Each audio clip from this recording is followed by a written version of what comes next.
kita langsung. Kajian ini bersifat umum dulu, sesuai dengan kebutuhan kita ada di sini. Belum bisa kita tentukan topik, misalnya kajian fikih atau sirah atau apa. Insyaallah al Ustaz bisa kajian sirah, bisa fikih Imam Syafi'i bisa.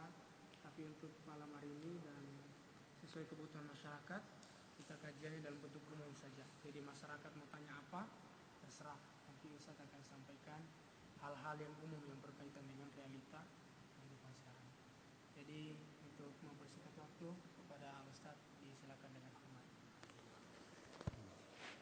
Bismillahirrahmanirrahim. Alhamdulillah wassalatu wassalamu ala Rasulillah. Amma ba'du. Assalamualaikum warahmatullahi wabarakatuh.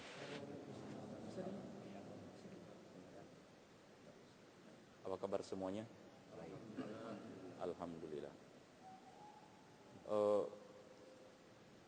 Kehormatan bagi saya sendiri dipersilakan untuk membawakan kajian malam hari ini, dan terima kasih kepada pengurus Masjid Al-Musawwir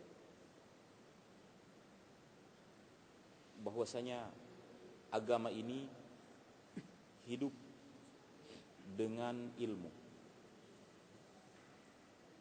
Kita tidak akan mungkin mengamalkan ajaran agama tanpa ada ilmu di dalamnya. Karena Allah Ta'ala katakan, fa'lam annahu la ilaha illallah. Hendaklah kalian berilmu la ilaha illallah. Apa ilmu la ilaha illallah? Ilmu tentang Islam. Sehingga ilmu tentang Islam di dalam mengamalkan agama tidak boleh kecuali ada landasannya ilmu. Dan rujukan atau referensi dari ilmu itu Al-Quran, hadis Nabi Sallallahu Alaihi Wasallam. Tidak boleh mengambil agama dari apa yang kita dapat dalam mimpi. Kita mimpi orang ajarin kita satu solat sekian rakaat, kerjakan ini solat ini. Padahal solat tersebut Rasulullah tidak ajarkan kepada kita. Walaupun yang datang dalam mimpi kita itu mungkin orang yang berbaju putih, berjanggut lebat, tapi dia mengajarkan kita satu solat.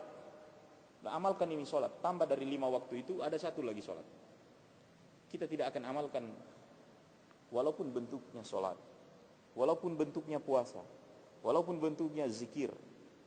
Karena agama hanya dari Al-Quran. Sumber pengamalan agama itu cuma satu, telinga.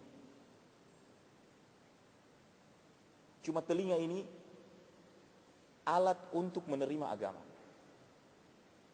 Makanya orang-orang beriman selalu menghargai telinga mereka dengan mengatakan sami'na wa ata'na. Kami dengar, kami taat. Sebab dalam agama tidak ada agama ini dibuat dari otak, dari akal. Agama tidak dibuat sekedar hanya melihat baru diikuti. Agama ini tidaklah cuma karena perasaan senang atau takut kita amalkan. Tapi agama ini adalah ketundukan, istislam. Tunduk, begitu mendengar, laksanakan. Dan agama ini adalah sama'ah. Agama ini adalah pendengaran.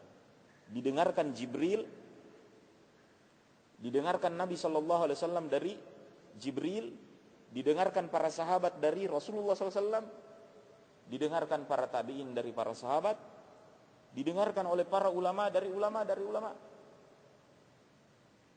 Makanya orang ambil ilmu sanad bacaan, sanad hadis, semata-mata sekedar membaca di hadapan guru, dengarkan cara membaca yang benar, seperti Pak Ustadz mengajarkan Al-Quran kepada kita. Tidak cukup kita beli buku, ini buku-buku Iqra, cara baca Al-Quran, baru kita baca sendiri, tidak. Kita harus bacakan di depan Ustadz, dengarkan apa bacaan Ustadz, kita ikuti bacaan tersebut. Agama ini diambil dari pendengaran, bukan diambil dari filsafat, bukan diambil dari sekedar melihat ikut-ikutan taklid, bukan dengan perasaan mentang-mentang perasaan enak, ini diamalkan oleh sebagainya. Tidak, agama ini adalah sama'ah, pendengaran. Sehingga kadangkala orang mengambil agama bukan dari sumbernya, dia bisa tersesat dari agamanya. Dia bisa mengamalkan atau jadi golongan-golongan sesat seperti yang ribut-ribut mungkin di TV hari ini. Karena mereka menjadikan orang, manusia sebagai rujukan agamanya. Bukan Al-Quran dan Sunnah, tapi kebenaran itu diukur menurut manusia. Dan ketika ada manusia yang berubah menjadi Tuhan atau berubah menjadi Nabi, dia perintahkan hal walaupun bertentangan dengan Al-Quran dan Sunnah, dia akan taat di dalamnya. Nah jamaah sekalian, Pak Ustadz, Pak Kiai, Pak Habib, kita ikut mereka bukan karena Pak Ustadznya, bukan karena Pak Kiainya, tapi karena Pak Ustadz dan Pak Kiainya mengamalkan Al-Quran dan Sunnah, kita ikuti dia. Kapan dia tinggalkan Al-Quran dan Sunnah, tidak ada lagi harganya. Inilah kebenaran, nilai kebenaran dalam Islam ketika kita mau mengamalkan agama. Hal yang kedua, semua orang yang merasa Islam, semua orang yang merasa berdakwah untuk Islam, selalu mengatakan kami ini sesuai Al-Quran dan Sunnah. Tanyakan kepada orang Ahmadiyah, dia bilang kami ini panduannya Al-Quran dan hadis. Tanyakan kepada Syiah, kami Al-Quran dan hadis. Semua orang mengatakan kami Al-Quran, kami hadis. Namun jemaah sekalian, Al-Quran dan hadis harus dipahami dengan benar seperti para sahabat memahami ayatnya dan seperti para sahabat memahami hadisnya. Bisa saja satu ayat yang benar kita baca, baru kita amalkan, padahal berbeda dengan perintah dari ayat ataupun hadis Nabi itu. Sebagai contoh, ada larangan Nabi, la yasqiyanna ahadukum mazra'ata akhihi, kama qala alaihi salatu wassalam. Jangan sekali-kali salah seorang di antara kalian menyiram tanaman tetangganya. Jangan sekali-kali salah seorang di antara kalian menyirami kebun saudaranya. Itu hadis. Orang dengar, berarti saya salah selama ini. Kalau saya pergi ke sawah, saya aliri itu air sawah itu ke tetangga saya karena sudah kelebihan di sawah saya. Atau saya siram debu di depan rumah, tanaman tetangga juga saya siram. Salah itu. Nabi mengatakan, jangan engkau siram tanaman tetanggamu. Coba. Bunyi nas, bunyi dalil seperti itu. Kalau kita tidak tanya kepada para ulama, tafsiran ayat, tafsiran hadis, kita bisa menjadi keliru. Yang kedua, kadang-kadang kita akan berburuk sangka terhadap agama. Kenapa agama melarang sesuatu yang baik? Oleh karenanya kembalikan tafsiran Al-Quran, kembalikan tafsiran hadis kepada pemahaman yang benar. Siapa yang memahami pemahaman yang benar? Para ulama. Fas'al ahla dzikri in kuntum la ta'lamun. Bertanyalah kepada para ulama, kepada orang yang tahu, in kuntum la ta'lamun. Seandainya kalian orang-orang yang tidak mengetahui. Al ulama, kata Rasulullah SAW, warathatul anbiya. Para ulama itulah pewaris Nabi. Innama yakhshallahu min ibadihil ulama. Sesungguhnya yang paling takut kepada Allah itu cuma para ulama. Maka jangan pernah mengambil ayat Al-Quran, mengambil hadis, kecuali referensinya itu disepakati oleh para ulama. Ijma' kaum muslimin. Makanya dalil dalam usul fikih, kebetulan saya orang yang takhasus di usul fikih, kalau ada dalil Al-Quran, ada dalil hadis Nabi sallallahu alaihi wasallam, ada ijma', ada qiyas. Dalil yang paling tinggi itu ijma'. Artinya ada satu perbuatan. Landasan hukumnya apa? Ini Al-Quran, ini hadis, ini ijma'. Ijma' itu kesepakatan para ulama. Yang paling tinggi itu ijma'. Kenapa? Bukan ijma' lebih tinggi Al-Quran, tidak. Karena para ulama tidak akan pernah keliru bersepakat untuk berbuat buruk terhadap agama ini. Bisa saja orang berpemahaman, perbuatan saya ini dalilnya Al-Quran.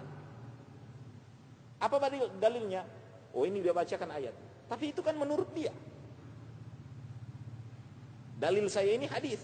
Apa hadisnya? Ini bunyinya. Seperti tadi, Saya tidak boleh lagi menyiram tanaman tetangga karena ini ada hadisnya.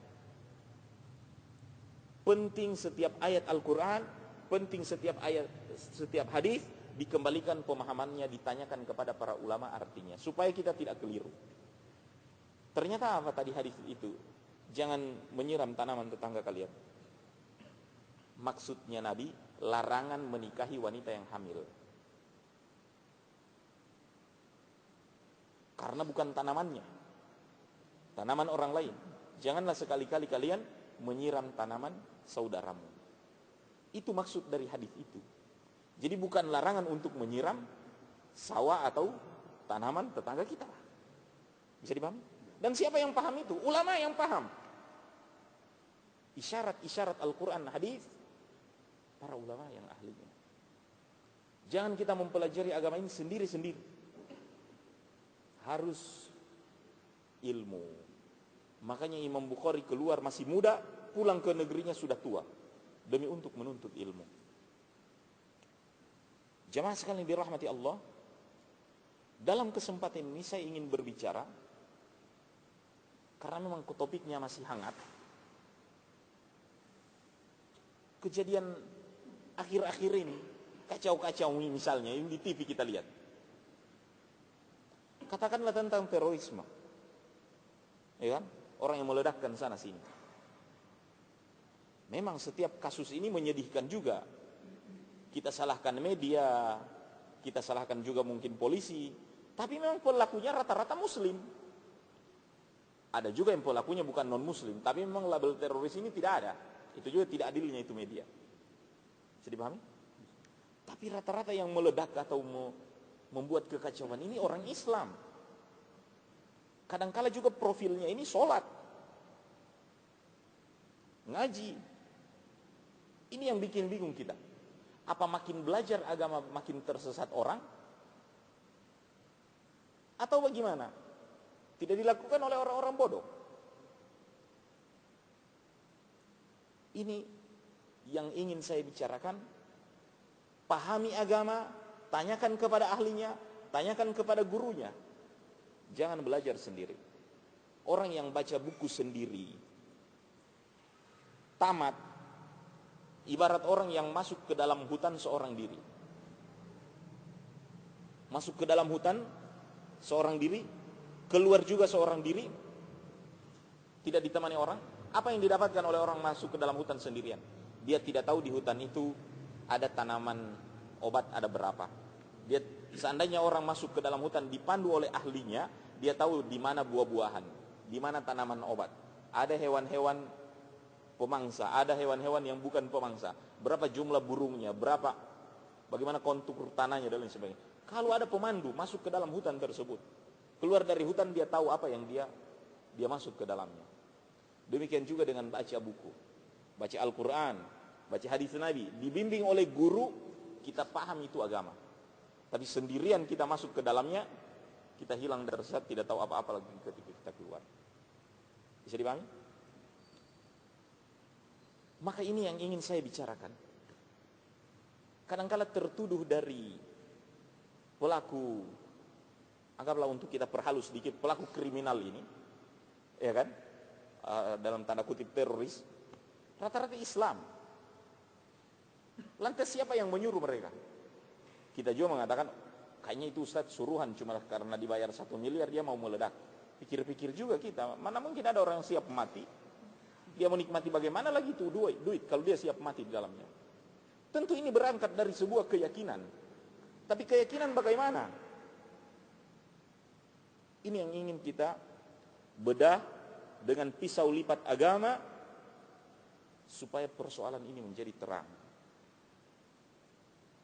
Bahwasanya agama dikembalikan kepada Al-Quran dan hadis, cara memahaminya biar tidak salah. Jemaah sekalian, kalau ditanya kepada orang-orang yang melakukan kriminal ini, landasan mereka apa? Al-Quran, ayat. Terutama di surah Al-Ma'idah ayat 44, 45 dan 47, Allah Subhanahu wa taala berfirman, wa man lam yahkum bima anzalallah fa ulaika humul kafirun. Sejenak kalau kita baca ini ayat, lihat di terjemahannya. Wa man lam yahkum, siapa yang tidak berhukum, bima anzalallah, dengan bukan hukum Allah. Wa man lam yahkum bima anzalallah, siapa yang tidak berhukum dengan hukum Allah, fa ulaika humul kafirun, maka mereka inilah orang kafir. Siapa yang tidak berhukum dengan hukum Allah, mereka inilah orang kafir. Ayat ini yang paling banyak dibaca oleh para pelaku kriminal, sehingga orang mengatakan, siapa yang tidak memberlakukan hukum Allah, memberlakukan Al-Quran sebagai undang-undangnya, maka mereka orang kafir.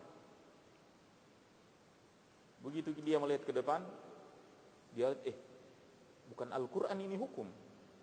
Pencuri tidak dipotong tangannya, pezina tidak dirajam. Berarti negeri kita ini kafir dengan ayat ini. Tidak butuh tafsiran, tidak butuh tanya sama ulama. Dia langsung baca, siapa yang tidak berhukum dengan hukum Allah, maka termasuk orang kafir. Di ayat yang ke-45, wa man lam yahkum bima anzalallah fa ulaika humuz zalimun. Siapa yang tidak berhukum dengan hukum Allah, maka mereka termasuk orang zalim. Wa man lam yahkum bima anzalallah fa ulaika humul fasiqun. Siapa yang tidak berhukum dengan hukum Allah, maka mereka termasuk orang fasik. Ayat ini yang selalu dibaca oleh orang-orang dan dituduhkan kepada negeri-negeri Islam. Kalau orang Pakistan yang baca, dia bilang Pakistan ini tidak sesuai syariat Islam. Bahkan kalau orang ada di Saudi Arabia ini juga orang baca dan menyalahkan pemerintahannya. Dia bilang, kenapa itu orang-orang Amerika diterima dan lain sebagainya? Ini ayat dibilang, sudah berhukum bukan hukum Allah ini. Fa ulaika humul kafirun. Maka niscaya mereka ini orang-orang kafir. Dan apa konsekuensi kekafiran? Orang kafir itu kan yang tidak dilindungi darahnya, tidak dilindungi hartanya, tidak dilindungi. Satu ayat ini yang dibaca, yang ini yang dibuat oleh orang untuk mengkafirkan negeri-negeri Islam. Kalau negeri sudah kafir, maka bagaimana orang yang sholat? Sudah tidak ada maknanya. Makanya berani orang ledakkan orang sedang sholat Jumat. Tidak peduli lagi. Kalian masuk kafir. Di Saudi itu kadangkala orang lagi sholat meledak oleh orang-orang yang berpemahaman keliru seperti ini. Mereka bilang, mau ngapain lagi sholat? Sudah kafir mereka itu. Tidak ada gunanya lagi. Diledakkan sana dan sini. Apa semudah ini mengkafirkan? Apa semudah ini agama ini dipahami? Ya kan? Alasan orang-orang berbuat hal ini sehingga memang kadang-kadang terlihat bukan orang yang bodoh, orang yang ngaji, orang yang sholat, orang yang alim, fanatik. Bisa dipahami? Dia mengira dengan meledakkan atau membuat kerusakan sudah masuk ke dalam surga. Walaupun itu orang sedang sholat Jumat, dia meledakkan diri dalamnya, dia mati di dalamnya dengan orang-orang, dia mati syahid itu. Padahal yang dia bunuh ini orang-orang lagi sholat. Apa dalilnya? Wa man lam yahkum bima anzalallah fa ulaika humul kafirun. Petugas keamanan yang kadang-kala menjadi korban, kadang-kala orang Islam, orang Muslim, sholat, soleh, dan lain sebagainya, menjadi korban. Ini yang harus dipahami ketika orang mengambil dalil dengan membaca satu ayat, dia menerapkannya dan dia membuat kerusakan di tengah-tengah kaum muslimin. Baiklah jemaah sekalian dirahmati Allah, lantas bagaimana memahami ayat ini? Wa man lam yahkum bima anzalallahu fa ulaika humul kafirun. Siapa yang tidak berhukum dengan hukum Allah, maka mereka termasuk orang kafir. Ayat ini tidak ada hubungannya. Artinya, coba tanyakan atau baca kepada kitab-kitab penafsiran para ulama, apa ayat ini adalah dalil mengkafirkan sebuah negeri atau sistem, kekafiran sebuah daulah, sebuah negeri. Apa ayat ini maksudnya untuk negeri? Ternyata tidak, jemaah sekalian. Ayat ini berlaku untuk semua individu muslim. Bukan ditujukan terhadap negara, bukan ditujukan terhadap sebuah institusi, tapi ditujukan kepada setiap pribadi. Wa man lam yahkum bima anzalallah fa ulaika humul kafirun. Siapa tidak berhukum dengan hukum Allah, maka dia termasuk orang kafir. Harusnya ayat ini introspeksi kepada diri kita masing-masing. Ada pilihan. Ini halal, ini riba. Mana yang mau dipilih? Kalau dia pilih halal, sesuai syariat. Kalau dia tetap ambil yang riba, bukan jalan syariat. Harusnya ayat wa man lam yahkum bima anzalallah, tidak, siapa yang tidak berhukum dengan hukum Allah, termasuk dia orang kafir, dibaca juga oleh para ibu-ibu. Minta maaf ibu-ibu, bukan karena ada sekarang baru saya sebut ibu-ibu, tidak, tapi oleh kaum muslimah. Memakai jilbab ini syariat, memperlihatkan aurat ini bukan syariat. Jadi ayat ini mengikat kepada individu, bukan dibacakan kepada negara. Bunuh diri pun itu termasuk kekafiran. Iya kan? Harusnya pelaku juga itu membunuh diri, dia baca itu. Bunuh diri ini kafir. Iya kan? Tidak sembarang membunuh ini justru itu Islami. Iya. Ini jemaah sekalian yang harus pertama dipahami. Ayat ini bukan dibacakan kepada negeri, tetapi dibacakan kepada setiap pribadi muslim. Dalam hidup ini pilihannya mengamalkan perintah agama, mau minum air putih atau mau minum khamar. Kalau dia pilih minum air putih, halal. Tapi kalau dia tetap pilih minuman khamar, berarti yang tidak sesuai dengan hukum Allah yang dia buat. Jadi adem kan?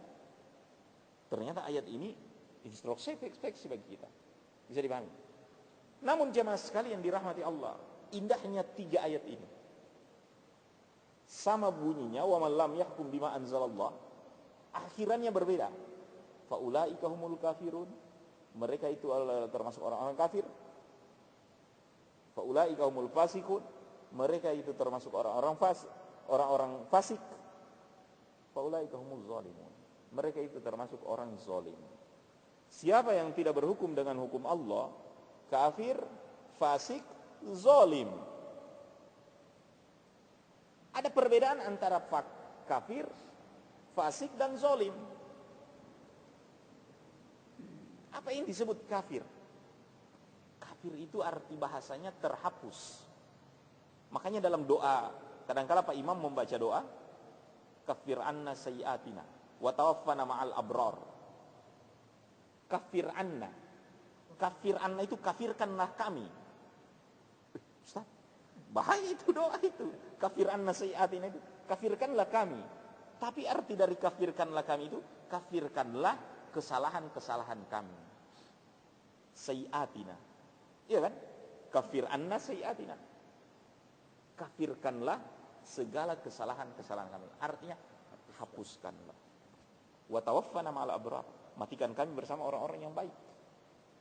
Jadi arti dari kafir itu hapus. Dan apa yang terhapus? Iman. Kalau orang sudah disebut kafir berarti telah terhapus imannya. Sudah tidak ada imannya. Artinya bukan lagi muslim. Ya. Apa yang disebut dengan fasik? Fasik itu bukan orang kafir, tapi orang Islam yang secara sadar masih melanggar aturan agamanya. Ya kan? Datang waktu sholat, so dengar itu sholat, tidak mau sholat. Dia tahu itu sholat wajib. Siapa? Fasik itu. Setahu riba, masih tetap ambil. Nanti Ustaz tobat belakangan. Itu fasik itu. Tahu wajib menutup aurat, jilbab, tidak mau pakai jilbab. Itu fasik namanya itu. Artinya secara sadar masih tetap minum khamar, berzina, mencuri dan lain sebagainya. Dia tahu semua itu dosa. Itu namanya kefasikan. Apa yang disebut zolim? Zolim itu orang yang menganiaya diri. Judul khutbah saya kemarin tentang kezoliman. Orang yang menganiaya dirinya. Atau orang di bawah tekanan. Itu yang disebut dengan zolim. Orang di bawah paksaan. Itu namanya orang yang sedang dizolimi. Dalam kesempatan ini saya ingin menafsirkan ketiga ayat ini. Supaya tidak salah. Supaya tidak terikut dengan orang-orang yang suka meledakkan diri. Satu ayat dibaca dan suka kafir semua ini orang yang lagi sholat Jumat ini. Satu kampung akhirnya mati. Bisa dipahami? Wa man lam yahkum bima anzalallahu faulaika humul kafirun. Siapa yang tidak berhukum dengan hukum Allah maka mereka termasuk orang kafir. Kata para ulama, seorang dihukumi kafir itu adalah orang yang menghalalkan yang haram atau mengharamkan yang halal. Itu yang namanya kafir. Apa setiap orang memakan riba itu kafir? Belum tentu. Setiap orang yang berzina itu kafir? Belum tentu. Demikian tidak semua orang minum khamar itu kafir itu. Tidak. Yang disebut orang kafir itu menghalalkan yang haram. Kalau ada orang mengatakan, Pak Ustadz, ini minuman khamar, ballo ini, ya kan, buhito ini atau apa ini, dia bilang, kalau diminum, Pak Ustadz ini dia bilang haram. Terus kalau kamu, dia bilang ini air putih ini. Iya. Sama Pak Ustadz masih dosa. Kita sobukan. Orang yang menghalalkan yang haram, itu namanya kekafiran. Menutup aurat, jilbab. Kalau ada orang mengatakan, Pak Ustadz, menutup aurat jilbab itu wajib bagi ustazah saja. Kalau kita nggak usah, tidak wajib itu. Artinya mengingkari kewajiban kafir. Sama dengan kewajiban sholat. Ada orang tidak mau sholat, tapi alasan Pak Ustadz saya belum mampu, saya masih sibuk, atau saya belum bisa ini pegang 5 waktu. Berdosa, dia memang berdosa. Itu belum kafir itu. Dia tahu kewajiban wajib dan dia tahu dia berdosa. Tapi ada orang yang tidak mau sholat, nah Ustaz, tidak perlu itu sholat. Orang masih sholat itu masih kulit. Terus kenapa kamu tidak mau sholat? Oh, orang ini memang tidak wajib itu sholat itu. Bukan begitu itu sholat lagi. Orang yang mengingkari kewajiban sholat, inilah orang yang kafir. Kata Rasulullah SAW, kullu mu'afin illa mujahir. Semua orang itu dimaafkan dan diampuni kecuali orang yang terang-terangan berbuat dosa.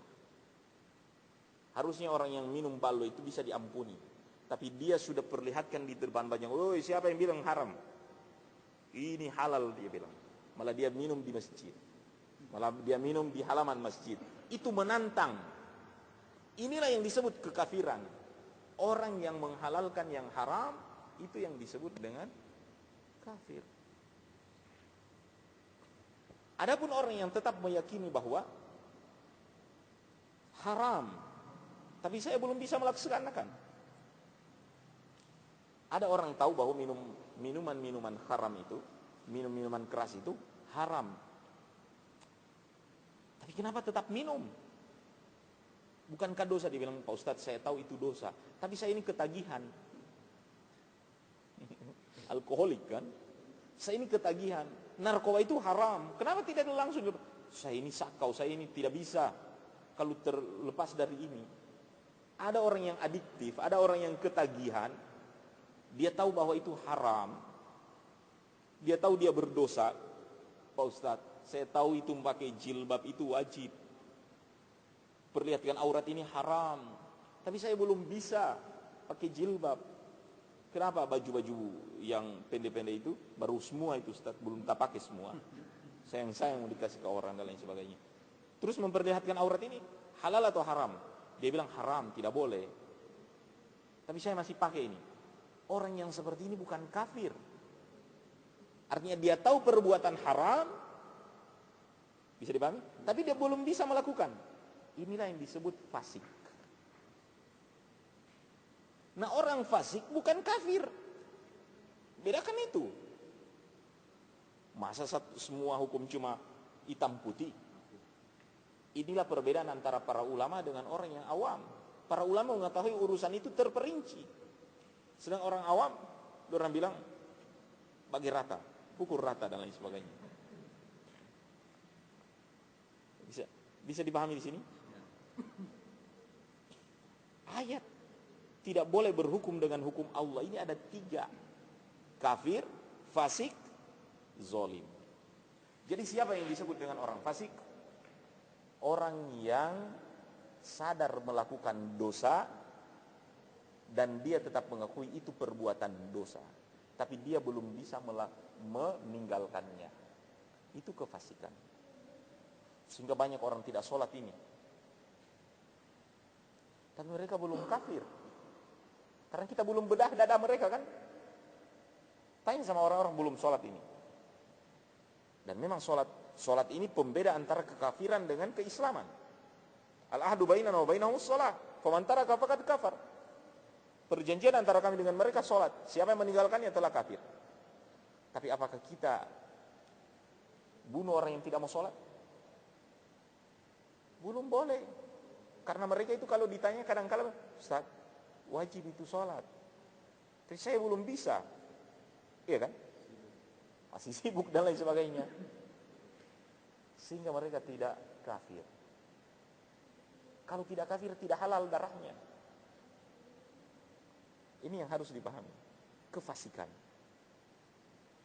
Nah, ada jenis manusia yang ketiga, yang tidak berhukum dengan hukum Allah, tapi mereka termasuk orang-orang yang zalim, teraniaya, menganiaya diri sendiri. Wa man lam yahkum bima anzalallahu fa ulaika humuz zalimun. Sebagian wanita tidak pakai jilbab di kantor, di perusahaan. Kalau ditanya, kenapa tidak pakai jilbab? Pak Ustaz, aturan, uniform, ya kan? Saya ini petugas, belum boleh pakai jilbab. Cuma tadi waktu suami antar saya ke kantor, saya pakai jilbab. Mau lebar lagi, saya pakai mukena pulang keluar dari rumah. Tapi ketika sampai di kamar mandi di kantor, saya ganti lagi dengan uniform ini. Entar asar kalau pulang, saya ganti baju lagi, saya pakai jilbab keluar rumah. Jadi bang, ibu tahu itu memperlihatkan aurat itu haram? Haram Pak Ustaz, tidak boleh. Cuma saya ini terpaksa begini, karena saya ini masih mencari seperti ini. Bisa dipahami? Mereka bukan fasik, mereka bukan kafir. Keterpaksaan. Maka mereka termasuk orang zalim, menganiaya diri sendiri. Banyak orang-orang yang jual minuman khamar, penjual ballo, tidak takut ini tidak menjual ballo ini, orang minum ini haram. Iya Pak Ustaz, saya tahu saya juga ini termasuk mengedarkan dosa ini. Lantas kenapa? Jangan Ustaz, tidak makan keluargaku. Cuma ini satu-satunya pencarian. Saya masih mau cari juga pencarian yang lain, tapi belum bisa, belum dapat. Cuma ini saja. Mereka ini bukan kafir. Mereka pun bukan fasik. Mereka tetap berusaha untuk menghalangi. Tapi keadaan yang membuat mereka seperti itu. Mereka berbuat zalim. Betapa banyak di antara kaum muslimin jenisnya seperti ini. Masih larut berbuat dosa, sudah berniat untuk meninggalkan dosa, tapi masih takungkung dengan ini. Ada orang-orang berbuat zina, mereka tahu itu haram, mereka jijik, benci, mau meninggalkan, tapi kadangkala terperangkap di dalam kezaliman. Sehingga kalau kita simpulkan ini jamaah sekalian, bahwasanya yang namanya perbuatan dosa tidak serta-merta membuat orang kafir.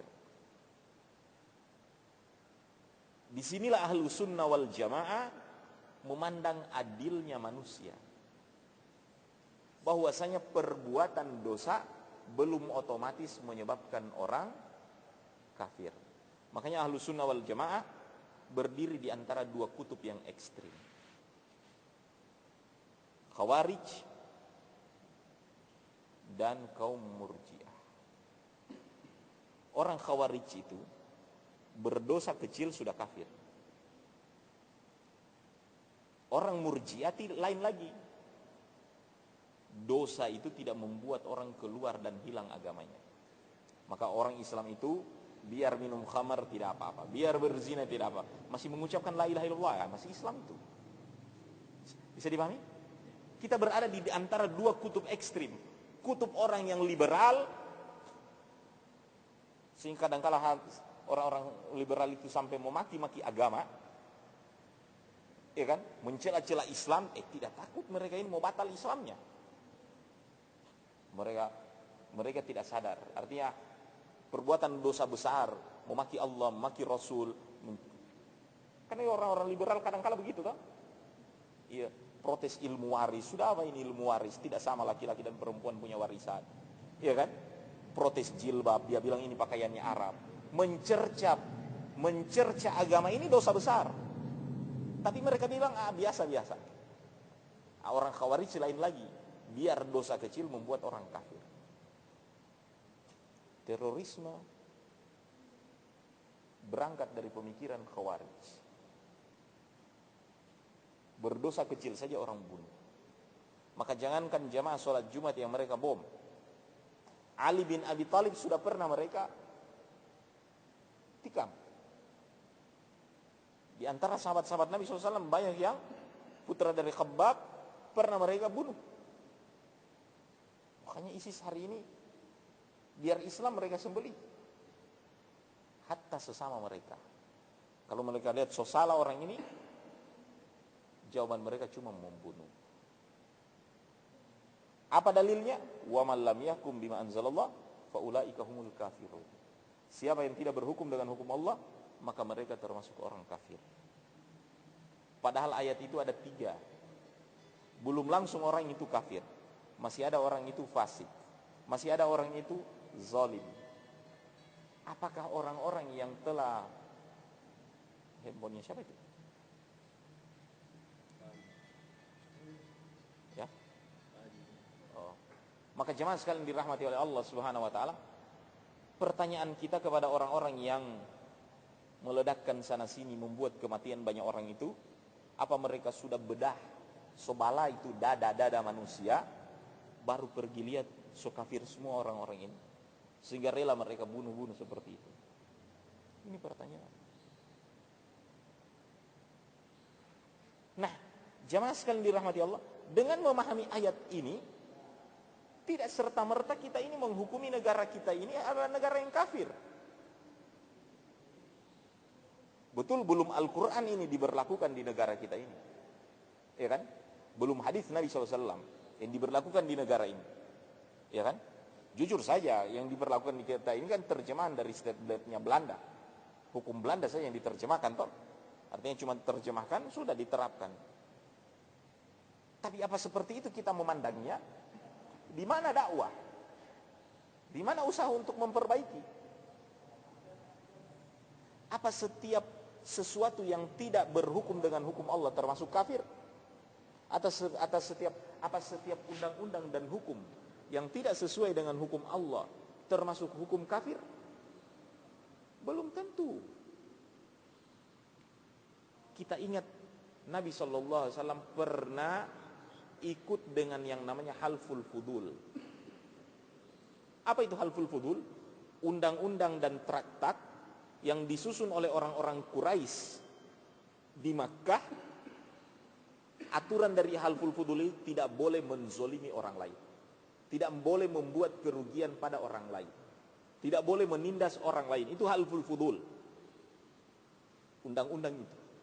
Artinya ada sebuah undang-undang tertulis oleh Quraisy sebelum Islam. Rasulullah SAW sebelum jadi Nabi, dan Nabi hadir waktu, dan Rasulullah SAW sebelum jadi Nabi hadir di penandatanganan itu. Semua orang Makkah siap membela siapapun yang dizolimi mereka akan bela. Artinya menghapus kezoliman yang ada di Makkah. Itu namanya halful fudul. Ternyata undang-undang jahiliyah yang namanya halful fudul itu, ketika Islam datang dan Nabi SAW menjadi Rasul, menerima Al-Quran, menerima Sunnah, tidak dihapus itu halful fudul. Bahkan ketika Nabi SAW mengatakan, laudu itu ila halful fudul fil Islam la ajibtu. Kalau aku dipanggil untuk bernandatangani halful fudul, maka aku pun akan ikut sama-sama mengiyakan halful fudul itu. Jadi, padahal undang-undangnya jahiliyah. Bahkan tidak dihapus datangnya Islam. Sehingga tawanyakan kepada orang-orang Khawarij, apa setiap aturan yang tidak diambil dari Al-Quran itu, aturan itu tidak boleh. Orang Khawarij mengatakan tidak boleh. Tapi orang yang memahami agama ini mengatakan yang ada manfaatnya boleh, yang ada mudaratnya ditinggalkan. Iya kan? Min husni islamil mar'i tarku ma la ya'nihi. Sebagian dari kesempurnaan seorang muslim meninggalkan hal yang tidak berfaedah baginya. Arti dari undang-undang itu kan aturan. Dan tidak boleh hidup bernegara baru tidak ada aturan. Nah, aturan yang baik boleh kita akomodir. Aturan yang tidak baik berusaha untuk kita ganti. Dan kita masih sedang berjuang. Ustaz, apa hukum pidana KUHP boleh diganti di negara ini? Boleh. Ada mekanisme dan aturannya. Ya kan kita diberikan kesempatan juga ini 5 tahun sekali untuk merubah undang-undang. Iya kan? Inilah jamaah sekalian yang dirahmati oleh Allah Subhanahu wa taala yang tidak dipahami oleh orang-orang yang tergesa-gesa ini.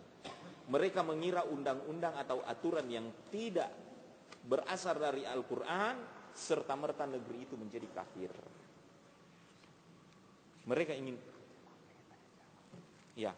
Mereka ingin tergesa-gesa membangun negeri. Padahal Rasulullah sallallahu alaihi wasallam sampai Islam menjadi sempurna oleh Allah Subhanahu wa taala berapa lamanya? 23 tahun. 23 tahun Nabi sallallahu alaihi wasallam membina umat dan berdakwah. Itu Nabi. Sudah ada wahyu, ada Jibril. 23 tahun baru Allah taala beri pujian terhadap Nabi sallallahu alaihi wasallam dan kaum muslimin. Ya. Maka oleh sebabnya jamaah sekalian dirahmati Allah, kembalikan pemahaman Al-Quran, hadis Nabi Sallallahu Alaihi Wasallam ini kepada pemahaman para ulama. Tanyakan kepada ahlinya. Jangan baca langsung ambil kesimpulannya. Nah, ini jamaah sekalian dirahmati Allah Ta'ala. Itu syubhat yang pertama. Mereka menuduh terhadap kekafiran negeri. Dan bahaya jamaah sekalian. Kalau sebuah negara dikafirkan, maka semua orang di dalam itu sudah kafir. Tidak ada lagi majelis ulama Indonesia. So kafir semua. Tidak ada lagi para ustadz dan penceramah di dalamnya. So kafir semua. Lantas masjid-masjid yang masih mau sholat masih apa lagi? So kafir semua. Bisa dipahami? Inilah kekeliruan dari pemikiran ini. Dan kita, wallahu alam, orang mengatakan ini konspirasi ataupun tidak, buktinya memang pemikiran seperti ini tumbuh dan ada. Makanya kita tetap juga untuk membersihkan dan juga meluruskannya. Islam tidak sekedar kita ini punya semangat. Kita ini punya semangat, tidak cukup beragama itu cuma semangat. Tapi harus dibarengi dengan ilmu. Kalau cuma beragama itu semangat, anak-anak SD, anak-anak TK itu teriakan Allahu Akbar lebih keras. Semangat kan? Tapi ternyata agama ini landasannya adalah ilmu. Yang kedua, mereka jemaah sekalian kadangkala menyasar aparat-aparat, penegak-penegak hukum atau trias politika, komponen-komponen pembangun negeri itu yang jadi sasaran. Ya kan? Polisinya, TNI-nya, jaksanya, hakimnya. Karena dia bilang, inilah orang-orang pengusung hukum selain Allah Ta'ala. Aparat-aparat hukum yang selain Allah. Coba kembalikan jamaah sekalian. Tanyakan kepada orang-orang yang berjaga, Pak polisi kita misalnya, atau para tentara kita yang muslim, tanya kepada dia, apa yang lebih afdol, Al-Quran Sunnah atau KUHP? Dia akan bilang Al-Quran yang afdol, kecuali dia bilang KUHP lebih baik dari Al-Quran. Itu kan menghalalkan sesuatu yang haram. Tapi kan tidak ada orang yang jawab begitu. Semua orang Islam yang beriman mengatakan Al-Quran lebih afdol. Wahai Pak Hakim, kalau Al-Quran atau KUHP yang bagus? Ini Pak Hakim yang muslim. Pak Hakim bilang Al-Quran, karena ini hukum Allah. Undang-undang buatan manusia ini cuma buatan manusia, masih ada kesalahan dalam. Sekedar dia menjawab bahwa Al-Quran lebih afdol, itu tidak kafir dia, karena dia tidak menghalalkan sesuatu yang haram. Bisa dipahami? Apalagi kalau kita tanya, lantas kenapa divonis pencuri itu tidak Pak Hakim putuskan untuk potong tangannya? Ya kan? Pak Hakim mengatakan, kalau saya potong tangannya tidak ada duitnya situ. Ini sebagai contoh saya cuma bercanda. Artinya bukan itu saya digaji. Ya kan? Kata hukuman kurungan sesuai itu jabatan dan fungsioner saya. Hatta jawaban seperti itu bukan kekafiran dia, kefasikan. Apatah lagi ada orang mengatakan, saya ini sebagai hakim cuma menjalankan kewajiban yang dibebankan oleh undang-undang ataupun jabatan, kenapa saya harus berbuat seperti ini? Jawaban orang-orang mengatakan saya sekedar menjalankan tugas dan kewajiban, sama dengan jawaban wanita berjilbab tadi yang membuka auratnya di kantor. Mereka diprisur, under prisur, di bawah tekanan. Orang di bawah tekanan bukan orang kafir, bukan orang zalim. Bisa dipahami? Nah, ini jamaah sekalian yang dirahmati oleh Allah Subhanahu wa taala, sehingga tidak boleh kita tergiring dengan pemikiran-pemikiran khawarij seperti ini, yang memandang semua agama, yang memandang semua persoalan satu. Bayangkan orang-orang khawarij ini, Saudi Arabia saja mereka kafirkan, negeri Saudi.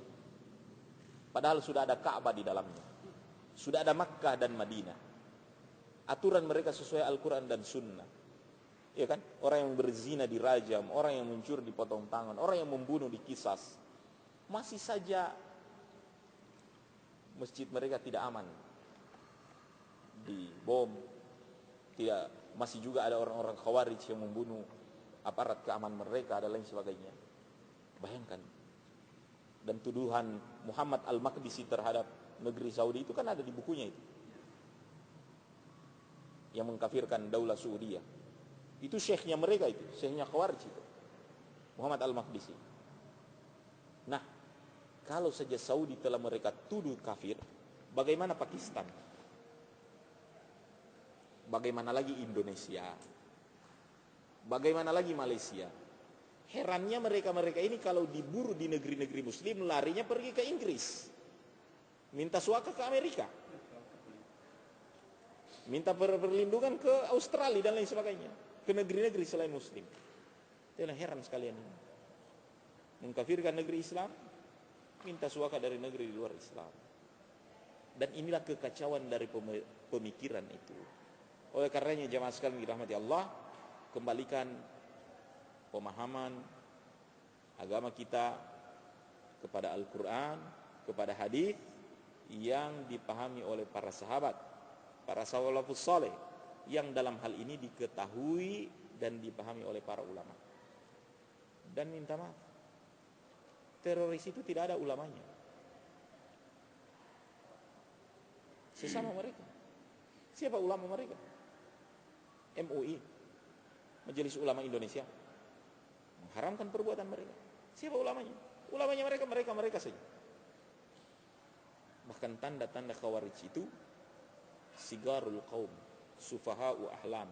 Kata Rasulullah SAW, umurnya muda-muda, sufaha'u ahlam, tidak punya ilmu dan lain sebagainya. Tapi bahaya. Itulah bahayanya orang memegang senjata, tidak ada ilmu dan masih muda-muda. Iya kan? Jemaah sekalian dirahmati Allah, sampai di sini apa yang saya sampaikan. Kalau benarnya dari Allah Subhanahu wa taala, ada kekeliruan saya sebagai pribadi. Terima kasih dengan kajian ini. Insyaallah dalam kajian-kajian datang nanti usulkan apa tema-tema yang ingin saya bahas. Subhanakallahumma bihamdika, asyhadu an la ilaha illa anta, astaghfiruka wa atubu ilaik. Assalamualaikum warahmatullahi wabarakatuh. Waalaikumsalam warahmatullahi wabarakatuh. Alhamdulillah jemaah sekalian.